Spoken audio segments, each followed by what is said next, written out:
এবার ও যদি 5টার সময় বের হয় তাহলে এখানে আস্তে আস্তে প্রায় 6টা সাড়ে 6টা বাজবে। তারপরে এই মালপত্রগুলো তোলা, তারপরে আবার যাওয়া, ওই আমার 8টা সাড়ে 8টা বেজে যাবে ফ্ল্যাটে যেতে যেতে। 8টা বাজতে 1 মিনিট বাকি। বাইরে টোটোর ভাইটা চলে এসছে, 8টা 28 বাজে। जिंदगी की तलाश में हम मौत की कितने पास आ गए, जब ये सोचा तो घबरा गए हम कहाँ आ गए। হাই, আমি Ipsita, welcome back to my channel. চলে এসেছি আবার একটা নতুন ভিডিও নিয়ে। তো আজকের ভিডিওর শুরুতে ইন্ট্রোডাকশনে এই যে গানটা গাইলাম, এই গানটা কার জন্য গাইলাম অবশ্যই বুঝতেই পারছেন। আমার এখনকার যে কন্টেন্ট সুতো, তো সেই সুতোর জন্য এই গানটা ডেডিকেট করলাম। এই যে সিচুয়েশনটা আজ ও আমাদের দেখাচ্ছে, সেটা সত্যি হলে সত্যি, মিথ্যে হলে মিথ্যে, যে কোনোভাবেই কিন্তু এই গানটা ওর সাথে খাটে। আর যদি মিথ্যে নাটক করার জন্য তাকে এখন দুঃখী, কান্না, এই সমস্ত কিছু দেখিয়ে মানুষের কাছ থেকে আর কি সিম্প্যাথি গেইন করার জন্য, বা এই যে পূর্বে যা যা ও কাজ করে রেখেছে, যে পাপগুলোও করে রেখেছে, রীতিমতো পাপ, সেগুলো কন্টেন্টের জন্য, সেগুলোর জন্য আজকে তাকে মানুষকে দেখানো হলেও মনের আসল জিনিসটাকে চেপে অ্যাক্টিং করে দেখাতে হচ্ছে। তো সব সেটাও কিন্তু এক প্রকার মৃত্যু, তাই না? তো এই যে জিন্দেগি কি তালাশ মে হাম মত কে কিতনে পাস আ গয়ে, এই গানটা যে সিনেমার সিচুয়েশনটা, সে ইজি মানি কামানোর জন্য কি করেছিল, বিপথে গেছিল, অন্যায়ের পথ ধরেছিল, সে আইন বিরুদ্ধ কাজ করেছিল, টাকা তার প্রচুর হয়েছিল, কিন্তু সেখানে তাকে মানে এমন অবস্থা যে বেমত মরতে হবে। তো হয়তো ওর যে কাজগুলো যেগুলো ইউটিউবে করেছে, সেখানে অতটা অবধিও হয়তো ওর কাছে ওর সেই কি শাস্তিটা নেই, যে দেশের সর্বোচ্চ শাস্তি সেটাও হয়তো পাবে না, কিন্তু তার ছাড়াও প্রচুর শাস্তি পাওয়ার মতো ও কাজ করেছে, প্রচুর শাস্তি পাওয়ার মতো ও কাজ করেছে। তো সেই জন্যই এই গানটা আরও ওর সাথে বেশি করে যায়। তো যাই হোক, এখন আমি আগেই বলেছি আপনাদেরকে যে ওকে নিয়ে ভিডিও করতে গিয়ে প্রচুর কিল্লি, প্রচুর মকিং, প্রচুর ব্যঙ্গ, যেটা কিনা অ্যাকচুয়ালি ওর ফর্টে। ও প্রত্যেকটা মানুষের কষ্ট দেখে সেটাকে ব্যঙ্গ করে যেভাবে ইনকাম করেছে, আর সেই ব্যঙ্গগুলো দেখিয়ে যেভাবে মানুষকে এন্টারটেইন করেছে, আজ আমি চাইলে ওর যে যারা আর কি প্রচুর হিউজ পরিমাণ যে হেটার্সরা আছে, তাদেরকেও সেই এন্টারটেনমেন্ট দিতে পারি, কিন্তু আমি সেই এন্টারটেনমেন্টটা না দিয়ে, যেটা সত্যিও যে জিনিসগুলো করছে, যেটা আপনাদের দৃষ্টিগোচর হওয়া দরকার, সেগুলোকে বেশি করে হাইলাইট করব। ব্যঙ্গটা করছি না, কারণ হচ্ছে গিয়ে এই যে আজকে ওর সাথে হচ্ছে, ভগবান কখন আমার আপনার সাথেও সেটা করতে পারে। তো যেহেতু ও নাটক করছে, ওকে নিয়ে ব্যঙ্গ করা তো বানতাই হ্যাঁ, কিন্তু তাও আমি সবার আগে হাইলাইট করব যেগুলো ও মিথ্যে কথা বলেছে। তো আমার মনে হয় ও যেরকম ব্যঙ্গ করেছে, ওকে তেমনি ব্যঙ্গ করলে ওর গায়ে অতটা লাগবে না, যেটা একদম পয়েন্ট টু পয়েন্ট ধরে বললে ওর গায়ে লাগবে। আর প্রথম থেকেই দেখেছেন আমি সেই কাজটা বরাবর করে গেছি, যে আমার কথায় ও সবচেয়ে বেশি এফেক্টেড হয়, আর ওর বেশি জয়েন্ট পেন শুরু হয়ে যায়। তো যাই হোক, তো এই যে ব্যঙ্গ করার কথা বলছি, বা এই আমাদের ইউটিউব ভিডিও ক্রিয়েট করতে গিয়ে আরও অনেক বিপদ আমরা ধরি, কল রেকর্ডিং শুনিয়ে দেওয়া, বা হচ্ছে গিয়ে কারোর ছবি নিয়ে বিকৃত করে দেওয়া, এইগুলো কিন্তু আস্তে আস্তে ছাড়তে হবে। আস্তে আস্তে হলেও ছাড়তে হবে। আমি একটা দেখছিলাম, ইন্টারভিউ দেখছিলাম, অ্যাকচুয়ালি আমার বর দেখছিল, আমাকে ডাকলো, ডেকে শোনালো যে দেখো কি বলছে খান স্যার। যারা আপনারা জানেন তারা জানেন, না যারা জানেন না তাদের জন্য বলি যে খান স্যার হচ্ছে, ওনার চ্যানেল হচ্ছে মানে পৃথিবীর সবচেয়ে বড় এডুকেশনাল চ্যানেল। তো ভীষণ সুন্দর কথাবার্তা ওনার। অ্যাডমিনিস্ট্রেটিভ সব চাকরির জন্য প্রিপারেশন করছে, ইউপিএসসি আছে, আইএস আছে, আইপিএস আছে, এই সবের জন্য তারা আর কি ওই খান স্যারের কোচিং সবাই নেয়। তো যাই হোক, তারই একটা ইন্টারভিউতে শুনছিলাম যে ওনাকে প্রশ্ন করা হচ্ছিল যে আমাদের ভারতবর্ষের সোশ্যাল মিডিয়ার কথা। তখন বলছেন যে আমাদের ভারতবর্ষের সোশ্যাল মিডিয়াতে যা হচ্ছে সেটা নিয়ে দেশের আইন কোনো কিছু বদার করছেই না। অনেক জিনিস আছে, আমরা সেটা নিয়ে আলোচনা করছি, এমনকি আমরা সেটা নিয়ে কথাবার্তা বলছি যে এই বেশি কয়েকটা টুল আছে, এআই টুল আছে, যারা কিনা ওই যে কোনো অশ্লীল জিনিস কোনো বড় বড় সেলিব্রিটিদের নিয়ে, কোনো নেতা মন্ত্রীদের নিয়ে বানিয়ে দিচ্ছে আর এগুলো দেখাচ্ছে, এগুলো একদমই ঠিক না। তো বক্তব্য এটাই যে আস্তে আস্তে আমাদের দেশের আইন কিন্তু এই সোশ্যাল মিডিয়ার যে সব যা ঘটছে সেটা নিয়ে খুবই সোচ্চার হচ্ছে আর আস্তে আস্তে শক্ত হবে। তো যাতে কোনো রকমভাবে কোনো আইনি ঝামেলায় না জড়িয়ে পড়া মতো অবস্থা হয়, তাই জন্য এখন থেকেই ভিডিওর ভেতর থেকে যেটুকু বলা যাবে, যেটুকু সোর্স থাকবে সেটুকুই কথা বলা উচিত। আর এই খিল্লি করতে গিয়ে খিল্লিটা এমন পর্যায়ে না পৌঁছে যায় যেখানে কিনা মানুষ আর কি সেটাকে নিয়ে রীতিমতো আইনের দ্বারস্থ হতে পারে, সেগুলো থেকে বাঁচা উচিত।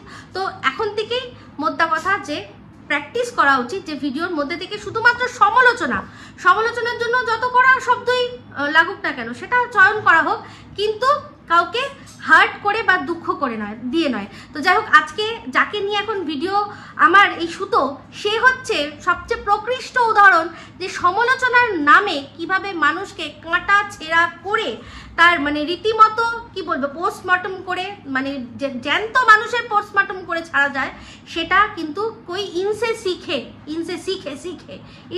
সুতো সে। তো যাই হোক, এখন সে তার যে জিনিসটা সেই জিনিসটা এখন বন্ধ রেখেছে, কিন্তু আমার ক্ষেত্রে বেরিয়ে আসে, দাঁত নকর বেরিয়ে আসে। তো যাই হোক, আমি সেই পথটা অবলম্বন করব না। যে পয়েন্টগুলো বললে বেশি সুবিধা হবে আপনাদের বুঝতে যে ও কতটা বড় নাটকবাজ, সেটাই আমি আপনাদের সামনে বলবো। তো যাই হোক, যে ভিডিওটা ওর লেটেস্ট ভিডিও যেটা এসছে সেটা আমি দেখিনি, টাইটেল থাম্বনেল দেখেছি। তার আগের যে ভিডিওটা যেখানে আর কি সমস্ত লাস্ট গুছিয়ে নিয়ে ও চলে যাবে, সেইখানে যে কথাগুলো বলছিল সেই ভিডিওটার মধ্যে যেখানে একবার বেডরুমে কাঁদলো, একবার ওর হচ্ছে গিয়ে রান্নাঘরে বসে কাঁদলো, যখন যেখানে পাচ্ছে গড়াগড়ি খেয়ে আর কি কান্নাকাটি করে নিয়েছে। তো যাই হোক, ওই ভিডিওটার কমেন্ট বক্সে একটা খুব লজিক্যাল কমেন্ট এসছে, যে কমেন্টটায় উনি বলেছেন যে তুমি যে ভাড়া বাড়ি গেলে বলছে যে ভাড়া বাড়িতে গেছো, তো সেখানে তো দেখতে পাচ্ছি যে তোমার অলরেডি গ্যাসের সিলিন্ডার রয়েছে। তো আমি যতদূর দেখলাম যে মোটামুটি মনে হয় ডাবল সিলিন্ডার আছে, কারণ একটা সিঙ্কের তলায় ছিল আর একটা কিন্তু রান্নাঘরে ঢোকার বা ওদের ঘরে ঢোকার আগেই ছিল। আর এই যে ভিডিওগুলো করছে সেই ভিডিওগুলো এক একটা এক এক দিনের, কারণ ওর আগের দিনের ভিডিওতে দেখলাম যে টুলটা অলরেডি ওর ফ্ল্যাটে পৌঁছে গেছে, যেখানে ও জলের ড্রামটা রেখেছে, সেই টুল আবার আজকের ভিডিওর মধ্যে বলছে যে এগুলো গুছিয়ে রেখেছি নিয়ে যাব। বুঝতে পারছেন? তো যাই হোক, যখন ও ঘরের মধ্যে কাঁদতে কাঁদতে অনেক কথা বললো, ভীষণ বাজে বউ, সত্যি কথা বলতে কাউকে কিছুই কোনো সুখ দিতে পারেনি, না পরিবারে কোনো সুখ দিতে পেরেছে, না শান্তি রক্ষা করতে পেরেছে, একটা বৌমার যা কাজ, না ভালোবেসে সবাইকে নিয়ে চলতে পেরেছে, আর নাহি বংশের প্রদীপ জ্বালতে পেরেছে, কোনো কিছুই ও দিতে পারেনি। সবটাই ওর দোষ। এই যে 12 বছরের ওর সংসারে যা ভুল হয়েছে ওর দ্বারাই হয়েছে, আর কারুর দ্বারা হয়নি। এটাও বেডরুমে কাঁদতে কাঁদতে বললো যে সত্যি তো আমি খুব বাজে, সবাই ভালো আমি বাজে। ঠিক আছে, তারপরেই চলে গেল রান্নাঘরে, কাট্টু রান্নাঘরে কাঁদতে কাঁদতে বললো যে এই যে রান্নাঘর আমি যে এত সুন্দর করে এত টাকা খরচা করে বানিয়েছি, হ্যাঁ এগুলো বানাতে, এগুলো করতে, রান্নাঘর বাথরুম এগুলো করতে তো পয়সা লেগেছে না, সেগুলো তো আমি দিয়েছি। তাহলে এই এত কিছু করার পরও মানুষ বলছে যে আমি কোনোই কিছু করতে পারিনি, আমি অসফল বৌমা। তা সংসারের জন্য আমরা যতদূর জানি অনেক, মানে যদি দেখা যাবে যে হয়তো আজকের ডেটের কথা মাথায় রেখে বলছি যে হয়তো 20% কি 30% মহিলারাই এখন তারা তাদের সংসারে কন্ট্রিবিউট করতে পারে, আর বাদবাকি কিন্তু যত পার্সেন্ট আছে তারা কিন্তু শুধুই হোম মেকার, তারা বাথরুম রান্নাঘর ওর মতো করে বানাতে পারে না, কিন্তু তাদের বরদের তৈরি করা বাথরুম রান্নাঘরটাকে আর ঘরটাকে কিভাবে সুখে শান্তিতে সুন্দরভাবে নিজের স্যাক্রিফাইস দিয়ে, নিজের সমস্ত টাইম দিয়ে, সব কিছু দিয়ে সাজিয়ে রাখবে, সেইটা কিন্তু তারা করেছে, তাদের ছেলে মেয়ে মানুষ করেছে। এরকম নয় যে সন্তান আমি জন্ম দিতে পারিনি বলেই আমি মা হতে পারবো না, এরকম কোনো ব্যাপার নয়। কিন্তু ওর মধ্যে সেই জিনিসটা কোনোদিনও ছিল না যে বাচ্চা জন্ম না দিয়েও মা হওয়ার যে আর কি মানুষের থাকে না একটা, যেরকম দেখবেন আমাদের ওয়াইটিতে অনেকেই কিন্তু রয়েছে যারা কিন্তু এখনো বায়োলজিক্যাল মাদার হননি। তাদের মধ্যে প্রধান আমার যার কথা সবচেয়ে বেশি মনে হয় বলার কথা সেটা হচ্ছে গৈরিকাদি। গৈরিকাদি বলে আমি আগেও বলেছি যে উনি হয়তো যদি বায়োলজিক্যাল মাদার হতেন তাহলে বড়জোর দুজনের হতেন, কিন্তু উনি বায়োলজিক্যাল মাদার না হয়ে কতজনের যে মা, সেই মা বিষয়টা যারা ওনাকে দেখলেই মানে ভেতর থেকে হাসে, ভেতর থেকে সেই মা ডাকটা যেন চলে আসে। এখানে আমাদের ওয়াইটির কথা হচ্ছে, যেখানে সাথী আছে, যেখানে আমাদের মৌ আছে, এই মৌকে কীরকমভাবে কাটা ছেঁড়া করে শেষ করে দিয়েছে, যেখানে কিনা ও জানে যে ও একটা ওর যা দুঃখ, ওর যা কষ্ট, সেটা তার মধ্যে দিয়ে ও যাচ্ছে। কি করে পারলো এরকমভাবে মৌকে কাটাছেঁড়া করতে? মৌ কিন্তু নিজের লড়াই এখনো লড়ে যাচ্ছে। শুধু মৌ কেন, আরও এরকম অনেকেই আছে। সাথীর কথা বললাম, মৌয়ের কথা বললাম, আরও যাদের কথা বললাম না আমি বলতে চাইছি না।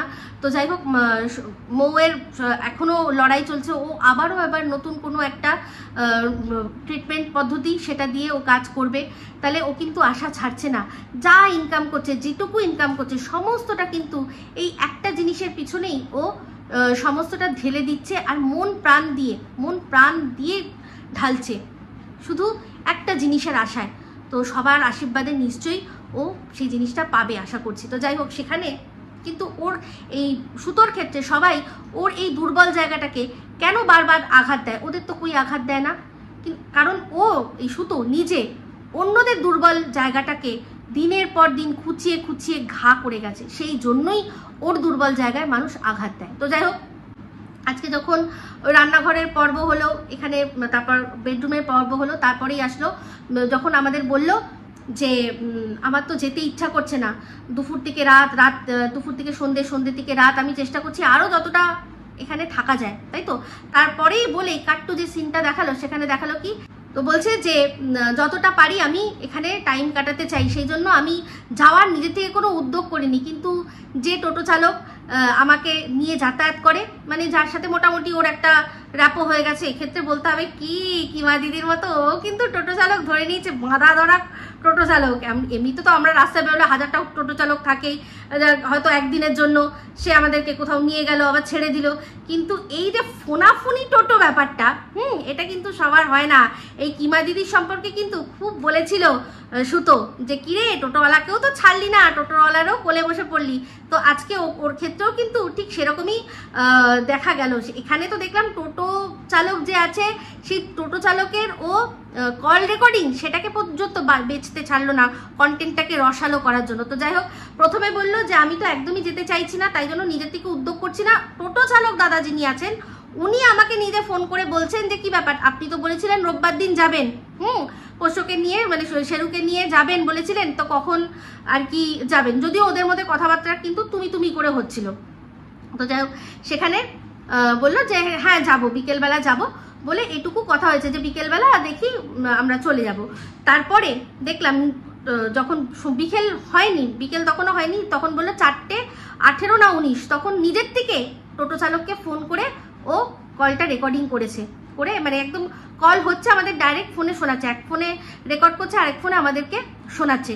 সেখানে টোটো চালক দাদা যে আছে সে বলছে যে ও বলছে কখন আসবে, কখন তুমি আসবে, বলছে হ্যাঁ এই তো আসবো। মানে উনি কিন্তু তখন মানে এরকম ব্যাপার নেই যে উনি ওকে যেতে বলছেন চলুন আপনি চলুন, এরকম কোনো ব্যাপার না। যা দেখলাম ওই উদ্যোগ করে ফোন করে বলছে কখন আসবেন। সেখানে উনি কিন্তু বলছেন যে আমার একটু দেরি হবে, তখন আবার বারবার করে বলছে দেরি হবে, তাহলে তো সন্ধে হয়ে যাবে, তাহলে কি করে যাব, খুব মুশকিল। তাহলে পরিষ্কার এই যে আগের কথাটা যে আমি উদ্যোগ করে ফোন করিনি, উনি আমাকে ফোন করেছেন, আমি চাইছি আরো দেরি করতে, এই কথাটা কিন্তু সম্পূর্ণ মিথ্যা বলে প্রমাণিত হয়ে গেল ওর ওই ফোন কলটা শুনেই। ঠিক আছে, তো যাই হোক, সেই ফোন কলটা রেখে আমাদের বলল কি যে মনে হচ্ছে 5টার আগে আসতে পারবে না, যা দেখছি 5টার আগে আসতে পারবে না। তো একটা অংশ ভিডিও শুরুতে আপনারা শুনেছেন, সেখানে বলছে যে যাতায়াত হচ্ছে 2 ঘন্টা, যাতায়াত 2 ঘন্টা।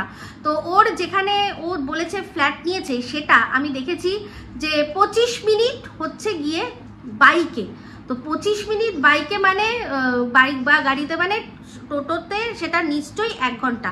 তো বলছে এই টোটো আমি আমার ফ্ল্যাটে যেতে আসতে 2 ঘন্টা, মানে টোটোওয়ালা আসবে এখান থেকে তারপর যাবে, এরকমভাবে ও আর কি বললো বিষয়টা। তো যাই হোক, মানে আমার বক্তব্য এটাই যে টোটো চালক দাদার বাড়ি, ওর বাড়ির থেকে সেখানে আসার টাইমটা ধরে নিল, তারপর এখান থেকে আবার যাওয়ার টাইমটা ধরে নিল, সব ধরে 2 ঘন্টা করে বোঝালো কি যে অনেকটা ও দূরে থাকছে। বুঝতে পেরেছেন? আশা করি বোঝাতে পারলাম। তো যাই হোক, সেক্ষেত্রে তারপর যখন পরে আবার ক্যামেরা অন করলো তখন বাজে 7:01, ততক্ষণে সমস্ত গোছানো হয়ে গেছে। তো টোটো চালক দাদার 5টায় আসার কথা ছিল, 5টায় যদি আসতো তাহলে সব গোছগাছ করে আর কি যেতে ওর ফ্ল্যাটে পৌঁছাতে 8টা 8:30 বাজতো নিজে বলল। কিন্তু যখন টোটো চালক দাদা আসলেন তখন বলল যে এখন বাজে 7:01, সব গোছানো হয়ে গেছে, এবার বেরোবো। তো সেখান থেকে বেরিয়ে কি করেছে না ফ্ল্যাটে গেছে, সেখানে তখন বললো 8:30 বাজে। তাহলে টাইমের বিষয়টা বুঝলেন? 5টায় আসলে তখনও ওর ফ্ল্যাটে পৌঁছাতে 8টা 8:30 বাজতো, আর এদিকে 7টায় এসেছে তাতেও বাড়ি পৌঁছাতে, ওই ফ্ল্যাটে পৌঁছাতে ওর লেগেছে 8:30। তাহলে আর মাঝখানে কিন্তু আরও একটু টাইম গেছে, সেটা হচ্ছে গিয়ে কি না তরকা রুটি কেনার বা ঘুগনি নাকি একটা খাবার জন্য কিনেছিল না সেইটার। তাহলে সেখানেও কমসে কম নিতে গিয়ে কমসে কম 8 ঘন্টা সময় লেগেছে।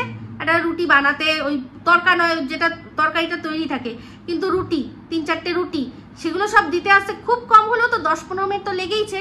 তাহলে পরিষ্কার 7টা থেকে 8টা ওর বাড়ি 8:10 যদি ঢোকে, তাহলে মাঝখানে কতটাটুকু সময় লাগলো টোটো করে যেতে বুঝতেই পারছেন। টোটো আস্তে আস্তে চলে, তার উপর জিনিসপত্র অনেক বেশিক্ষণ বেশি জোরে চালিয়ে যেতে পারবে না। এত কিছু করেও ওর বাড়ি, তারপর বাইরে থেকে খাবার নিয়েও কিন্তু ওর বাড়ি পৌঁছালো যখন 7টায় এসে, তখন পৌঁছালো 8:10-15 নাগাদ। তাহলে বুঝতেই পারছেন যে ওর বাড়িটা কতটা কাছে। এই যে কথাটা হয়েছে যে ওর খুব বেশি দূরে নেয়নি, এটা একদম সত্যি, ও নিজের কথাতেই কিন্তু ধরা পড়ে গেছে। তো যাই হোক, তারপর ফ্ল্যাটে তো গিয়ে দেখলাম বাবা রয়েছেন, বাবা অলরেডি ওখানে রয়েছেন। তো যাই হোক, বাবার মুখে হাসি একেবারে যেটা সামনে চলে আসছিল ইচ্ছা করে সরিয়ে দিল। ওর বাবা কিন্তু হেসে ফেলছিলেন, যা দেখে বুঝলাম। তো যাই হোক, আপনারা সবাই দেখে নিয়েছিলেন যে যখন ওই খাটে বসে কথা বলছিল তখন কিন্তু কারুর একজন আবছা বোঝা গেছে যে কেউ একজন রয়েছে। তো সবাই মোটামুটি ধরে নিয়েছে যে এটা আর কেউই নয়, ওর হাজবেন্ড, মানে আমাদের ভেরু দাদা। তো হতেই পারে, না হওয়ার কিছু নেই। তো বারবার করে চোখ কথা বলতে বলতে এরকমভাবে যাচ্ছিল। একটা জিনিস আমরা দেখেছি এই টিনের কাণ্ডে আমরা দেখেছি কি যে এই যে খালি ফ্ল্যাটে ও একা একা থাকতো, যে ফুল রজনীগন্ধা ফুল ঝপঝপ করে পড়ছে, তাতে নাকি ওর বুক কেঁপে কেঁপে উঠতো। ও ফ্ল্যাটে একা থাকতো, সো কল একা, সে সময় বলতাম আমি, মনে আছে? তো আজকের ডেটে আপনারা পরিষ্কার যে অবশ্যই সেই সময় ওর ফ্ল্যাটে ফোকলা ওর সাথে থাকতো। যেমন কিনা এখনো দেখা যাক আর না যাক, আমাদের ভেরু দাদা কিন্তু মাঝে মধ্যেই ফ্ল্যাটে থাকবে, মাঝে মধ্যে বলছি, সবসময় নয়। দুপুরবেলা করে যেমন ওর বাড়িতে যখন ও নিচে থাকতো, ওপরে কিন্তু শ্বশুর শাশুড়ি থাকতো, কেউ যদি আনাগোনা হয় কারুর চোখে পড়ে গেলেও পড়ে যেতে পারতো। কিন্তু এখন দুপুরবেলা নিশ্চয়ই সে বউয়ের সাথে থাকবে না, তাই না? খেতে আসবে না। আমার বরের মতো তো না, যেরকম সুতো বারবার বলতো যে তোর বর কি কাজ করে রে যে দুপুরবেলা খেতে আসে, কিন্তু ওর বর কিন্তু খেতে আসতে পারবে না। আমার বরের তো ব্যবসা, ওর বরের তো চাকরি। তাহলে সেক্ষেত্রে সারা দুপুর সকাল থেকে, সেই যে সকাল 7টা না 8টায় বেরোয়, তারপর থেকে সারাটা দিন ফাঁকা।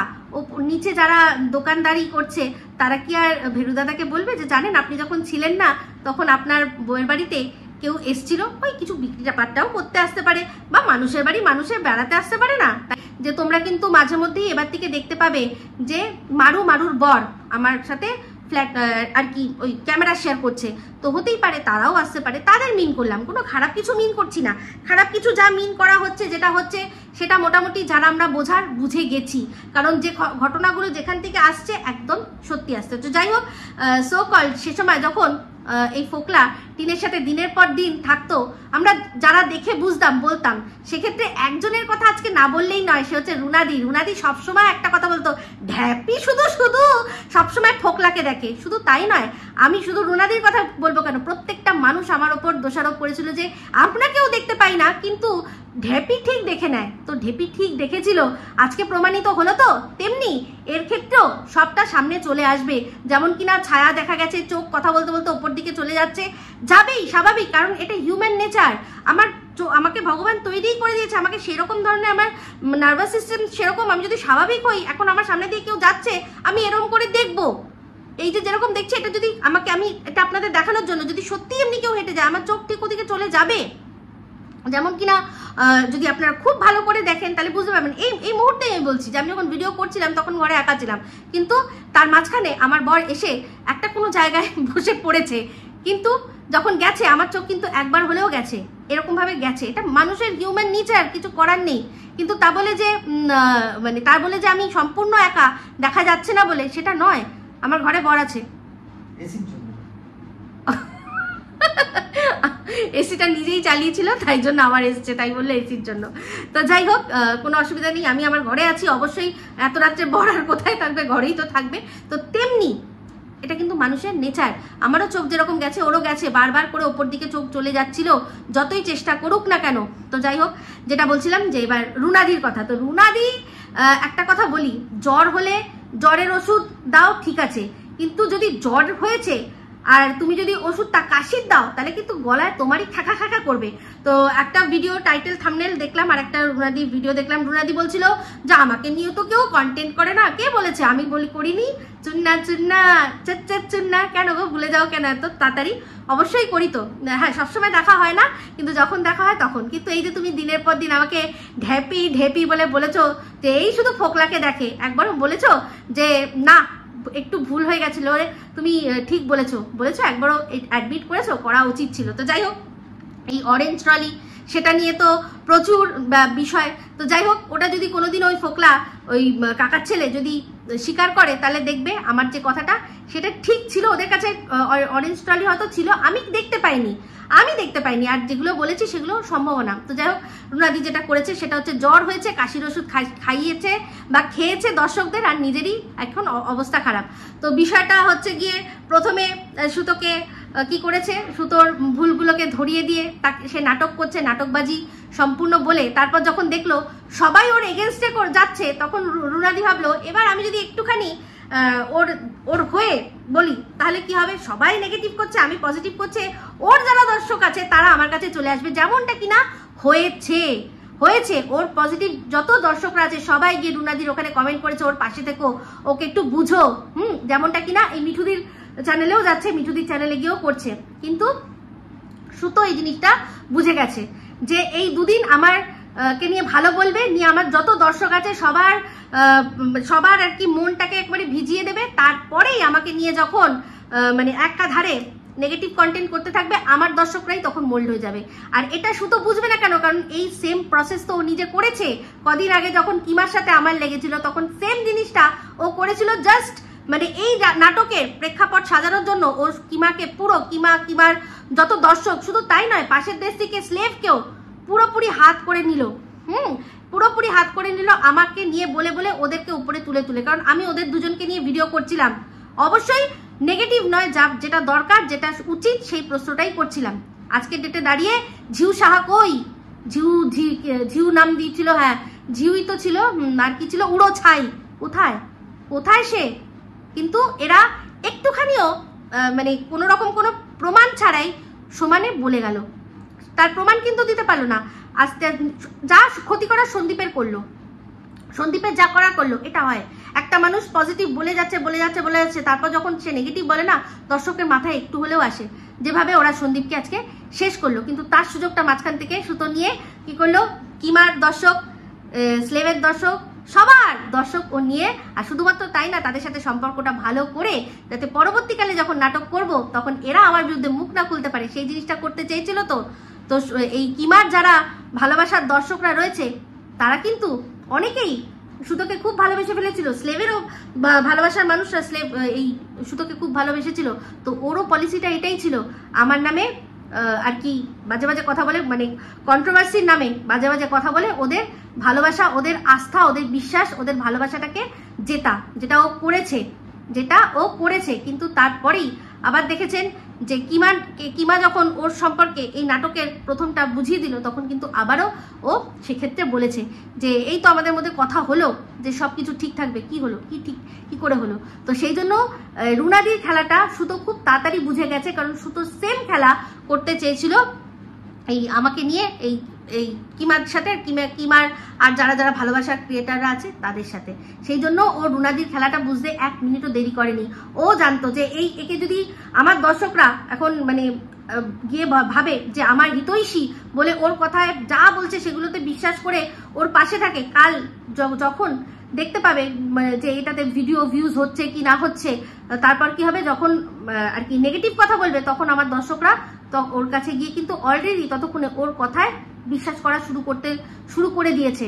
তাহলে কি হবে, সেই অরিজিনাল যারা আমার ভালোবাসার দর্শকগুলো তাদের ভিউয়ারশিপ আমি হারাবো বলে ও সঙ্গে সঙ্গে তৎক্ষণাৎ ওই যে ভিডিওটা ওর কন্ট্রোভার্সি চ্যানেলে করেছে, ওই ভিডিওটার কোনো মাথা আগা পাছা কিচ্ছু নেই, শুধুমাত্র এই কথাটাই যে এই যে রুনাদি প্রথম মাঝখানে নেগেটিভ করছিল, হঠাৎ করে একটা ভিডিও কান্না দেখে পুরো সত্যি মনে হয়েছে যে হ্যাঁ সত্যি কাজে সত্যি ওর ফ্যামিলিতে প্রবলেম হয়েছে, এই আমি ওর পাশে রয়েছি, মুখে হয়তো না বলুক, বাট ওকে নিয়ে পজিটিভ ভিডিও করছি, তাতে ওর পজিটিভ ভিউয়ার্সরা যদি চলে যায় পরবর্তীকালে যখন ও ওকে নিয়ে নেগেটিভ করবে, তারা কিন্তু রুনাদির কথা বিশ্বাস করবে, আর সেটা বুঝেই সুতো প্রমাদ গুণে ওই ভিডিওটা করতে বসেছে, না হলে ওই ভিডিওটা করার আর কোনো কারণ ছিল না, ওটার মধ্যে এমন কোনো ইনফরমেশন নেই। তো যাই হোক, মেন কথা হচ্ছে সিলিন্ডারটা হঠাৎ করে ডবল সিলিন্ডার কি করে ফ্ল্যাটে চলে গেল। সিলিন্ডার কিন্তু একজনের নামে ছাড়া অন্যজনের নামে হয় না। হ্যাঁ, ভাড়াটে যারা ফার্নিশড ফ্ল্যাট ভাড়া নেয়, যেমন আমার দুটো ফ্ল্যাটে দুটোই কিন্তু আছে সিলিন্ডার নেওয়া আছে, আমার নামে নেওয়া আছে, ঠিক আছে, কিন্তু ও তো ফার্নিশ ফ্ল্যাট নেয়নি, ও তো পুরো ভ্যাকেন্ট ফ্ল্যাট নিয়েছে, আমরা তো দেখেছি। তাহলে সেক্ষেত্রে এত তাড়াতাড়ি ওর নামের আর কি এই যে গ্যাসটা কি করে এখানে চলে আসলো সিলিন্ডার, এটা কিন্তু একটা প্রশ্নের কথা, মানে বেশ একটা পয়েন্টের যুক্তির প্রশ্ন যে কি করে এত তাড়াতাড়ি সিলিন্ডারটাও পেয়ে যেতে পারে, তাও আবার দেখলাম ডবল সিলিন্ডার। তো যাই হোক, এত কষ্ট এত কিছুর মাঝখানে কি হচ্ছে, খাওয়া কিন্তু ছাড়ছে না, দীপানো ছাড়ছে না। তো এত কষ্ট করে সে এখানে আসলো কিসের জন্য, না এসির হাওয়া খাবে। হ্যাঁ, লোকের পোয়া মারা টাকায় এসির হাওয়া খেয়ে যে কি মজা সে তো ওর চোখ মুখ দেখলেই বুঝতে পারা যাচ্ছে। তো চোখ মুখ দেখে মানে বলতে গিয়ে মনে পড়ে গেল যে ওর মধ্যে কিন্তু শারীরিক প্রচুর আর কি তফাৎ পরিষ্কার বোঝা যাচ্ছে, বিশেষ করে ওর চোখের তলাগুলো যেভাবে আর কি ফুলেছে, এটা কোনো রকম ভাবে স্বাভাবিক ফোলা নয়। একমাত্র আমি যতদূর জানি অ্যালকোহল কনজাম্পশন করলে এরকম ভাবে এত তাড়াতাড়ি ফোলে। এটা আমি অনুমান করে বলছি, এটা দাবি নয়। এক হয় আমরা জানি যে ও অ্যানিমিক, ওর আর কি হিমোগ্লোবিন কম, সেটা কিন্তু 4 বছর ধরে রয়েছে। আজ হঠাৎ করে তার সাইন ওর চোখের তলায় আই ব্যাগ হবে না, এই জিনিসটা হয়েছেই ওর ওই দীঘা ঘুরতে যাওয়ার পর থেকে। আর আমার যতদূর মনে হয় যে ওই শ্বশুর বাড়িতেও হয়তো একটু ডুগুডুগুর ব্যাপার ছিল, ও ডুগুডুগু করেছে, সে মারিয়ার বাড়িতে গিয়ে হোক যেখানেই হোক, এটা আমার স্পষ্ট ধারণা ওটা ওর চোখের আই ব্যাগ বলছে, আমি বলছি না। চোখের তলাটা যেভাবে অস্বাভাবিক ফুলেছে, এটা ওই খুব বেশি পরিমাণে ওইটা না করলে সম্ভব নয়। তো এটা, আর তাছাড়াও ওর শারীরিক কিছু যা এত বছর ধরে তো ওকে দেখছি, ওর শারীরিক গঠন তো দেখছি, তাতে দেখে মনে হচ্ছে যে ওর শরীরের মধ্যেও কিন্তু একটা চেঞ্জেস এসছে। এবার সেটা কিসের জন্য, কি থেকে এসছে, গড নোজ, বলতে পারছি না। হ্যাঁ, কিন্তু এই যে 12 বছরের ওর বিয়ের বলেছে না, 12 বছরে বিয়ে হয়েছে, তো এই 2-3 মাসেই যেন মনে হচ্ছে ওর বিয়ের জল গায়ে লেগেছে। এর আগে কিন্তু 12 বছরে বা আমরা যে 4 বছর ধরে ওকে দেখছি, সেখানে অতটা তারতম্য দেখিনি, যেটা এই কমাস ধরে যেভাবে দেখছি, যেন মনে হচ্ছে নতুন করে বিয়ের জল গায়ে লেগেছে। তো যাই হোক, হতেই পারে মানুষের শরীর এখন খাওয়া দাওয়াটা একটু ভালোই হয়, সেই জন্য হয়তো চেহারাটা একটু হচ্ছে আস্তে আস্তে, ও একটু করে গ্র্যাজুয়ালি আমার মনে হচ্ছে একটু চেহারাটা ওর তারতম্য হচ্ছে। তো খাওয়া দিয়ে মনে পড়ে গেল, আজকে রান্নাঘরে বসে বলছিল যে আমি বর আমাকে 2000 টাকা সংসার খরচা দিত, সেখান থেকে 1500 টাকায় সব এনে 500 টাকা বাঁচিয়ে বলতাম দেখো তাহলে আমি ভালো বউ না এরকম সবাই ভালো বউ। সত্যি কথা বলবো, এই যে ওর বাড়িতে যার বাজার দেখেছি, বিশ্বাস করুন রোজ কই মাছ প্রায় তারপর হচ্ছে গিয়ে পাবদা মাছ, যারও কিন্তু দাম বেশ ভালো, মোটা মোটা একদম পেটি, কাতলা মাছের পেটি। এই যে জবের থেকে ও খুব ভালোভাবে ইনকাম করা শুরু করলো, এগুলো যে আসতো সেগুলো ওই 1500 টাকার মাসকাবারির মধ্যে, এটা বিশ্বাস করতে পারলাম না, এটা একদমই বিশ্বাস করতে পারলাম না। বাদ বাকি যদি শুধুমাত্র ওই মুদি মশলার খরচ হয় তাহলে হতে পারে, বাদ বাকি ও যা মানে বাজার ওদের যা আসতো সেটা কিন্তু এখানেও একটা বিশাল বড় ঢপের গল্প যা আমার মনে হলো। তো যাই হোক, পুরো ঢপ দিয়েই ওর যাবে, আর কিছু করার নেই। তো এই যে জিনিসটা শুরু করেছে এটা এখন ওকে কন্টিনিউ করতে হবে, না হলে কোনো রকমভাবে ও আর ভিউজ পাবে না। আর এই যে বললাম না, জিন্দেগি কি তালাশ মে হাম মত কে কিতনে পাস আ গয়ে, যেই মুহূর্তে এরকম হবে না যে ওরই আর কি নাটকটা আর জমছে না বা জমাতে পারছে না, সবারই সবকিছুর তো একটা এক্সপায়ারি ডেট আছে, তখন দেখবেন এমনভাবে মুখ থুবড়ে পড়বে, তখন ও যাকে নিয়েই বলুক না কেন কেউ কিন্তু আর ওর ভিডিও দেখবে না। তো যাই হোক, ওর সবশেষে যেটা বললো যে ওদের বাড়িতে যে ঘটনাটা ঘটেছে, এই যা ওদের অশান্তির কারণ সেগুলো বলবে না, ওর শ্বশুর শাশুড়ি নাকি কাউকে বলবে না, কারণ ওরা ভদ্র ফ্যামিলির মানুষ। আমি অবশ্যই তারা ভদ্র, কিন্তু তারা যদি সত্যি ভদ্রতাটা বজায় রাখতেন তাহলে অনেকদিন আগেই ওকে এখান থেকে হয় দুটো শর্ত, যে এক, তুমি এখানে থাকো, তুমি ভিডিও করতে পারবে না, আর না যদি তুমি ভিডিও করতে হয় তাহলে তুমি যাও বাইরে গিয়ে করো। আজকে ও রান্নাঘরে বসে বসে বলছিল যে আমার বাড়িতে কেউই রাজি ছিল না, একদমই রাজি ছিল না, আমার বর ও তো বাধ্য হয়ে আমাকে ভিডিও করতে দিত। কিসের বাধ্যতা? যারা আর কি তাদের বউ হওয়ার প্রত্যেকটা কর্তব্য অক্ষরে অক্ষরে পালন করেছে, তারা পর্যন্ত তাদের বরদের কোনো কাজে বাধ্য করতে পারে না। আমি চাইলে এখন এমন কোনো কিছু যেটা আর কি কোনোভাবেই মেনে নেওয়া কোনো তার বরের পক্ষে সম্ভব নয়, আমি সেটাতে বাধ্য করতে পারবো কোনোভাবে? যে আমি তোমায় বাধ্য করছি, কখনো বাধ্য করা যাবে না। ওর বরের সম্পূর্ণ এতে মদত ছিল, আর আজও সেই মদত রয়েছে। তার মানে এই যে এতদিনে যেটা দেখেছি আমরা, সম্পূর্ণ মুখোশ। আমি যে কথাটা বলেছিলাম না যে ওর বর হচ্ছে সবচেয়ে বেশি মিটমিটে শয়তান, এটা একদম সত্যি কথা, একেবারে সত্যি কথা। ওর মুখটা দেখেন তো, আর ওর বরের হচ্ছে মুখোশ। ওর বর ওকে রীতিমতো মদত দিয়েছে দিনের পর দিন, কোনোদিনও ভালো বুদ্ধি দেয়নি, সুবুদ্ধি দেয়নি, শুধুই কুবুদ্ধি দিয়েছে শুধুমাত্র ইনকাম করার জন্য। যেই কাজটা আজকে ওর বাবাও হয়তো কোথাও না কোথাও গিয়ে করছেন, যেটা খুবই খারাপ লাগছে দেখে, যে এরকমভাবে একটা মেয়েকে এরকম মানে বিপথে সে যাচ্ছে, সেটা যেতে দেওয়া, তাকে সবকিছুতে সাহায্য করা, এটা একেবারেই নয়। কারণ ওই যে ওর বর যখন ইউটিউবে আসেনি, খেয়ে পড়ে তো বেঁচেছিল, তাই না? বেঁচে তো ছিল। ও আজ যা করছে সব নিজের লোভের জন্য। এই লোভের টাকায়, এই অভিশাপের টাকা কামিয়ে কি করে মানুষ সুখে থাকতে পারে কি? তো ওই জন্য ওই রকমই হবে, বিপথে গিয়ে জিন্দেগি কি তালাশ মে হাম মত কে কিতনে পাস আ গয়ে।